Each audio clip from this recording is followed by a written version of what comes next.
ಎಲ್ಲ ಶರೀರಗಳಲ್ಲಿ ಪರಮಾತ್ಮ ತತ್ವದ ರೂಪದಲ್ಲಿ ವಾಸ ಮಾಡ್ತಾ ಇದ್ದಾನೆ. ಹಾಗಾಗಿ ಪರಮಾತ್ಮನನ್ನ ಎಲ್ಲ ಕಡೆ ಇರೋದ್ರಿಂದ ವಾಸುದೇವ ಅಂತ ಕರೀತಾರೆ. ಸರ್ವತ್ರವೂ ವ್ಯಾಪಿಸಿಕೊಂಡು ವಾಸ ಮಾಡ್ತಾ ಇದ್ದಾನೆ ಪರಮಾತ್ಮ.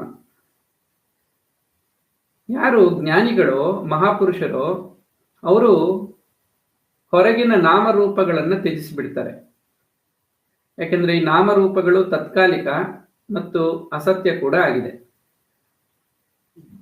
ಹೊರಗಿನ ನಾಮರೂಪಗಳನ್ನು ತ್ಯಜಿಸಿ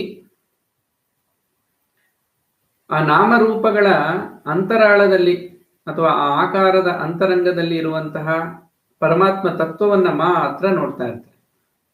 ಹಾಗಾಗಿ ಅವರಿಗೆ ಭೇದ ಇಲ್ಲ. ಈ ಭೇದವನ್ನು ತ್ಯಜಿಸಿರೋದ್ರಿಂದ ಅವರು ಎಲ್ಲ ಕಡೆ ಪರಮಾತ್ಮನನ್ನ ಅಥವಾ ಪರಮಾತ್ಮ ಸತ್ತೆಯನ್ನ ಅಂದ್ರೆ ಪರಮಾತ್ಮನ ಇರುವಿಕೆಯನ್ನ ಕಾಣ್ತಾರೆ.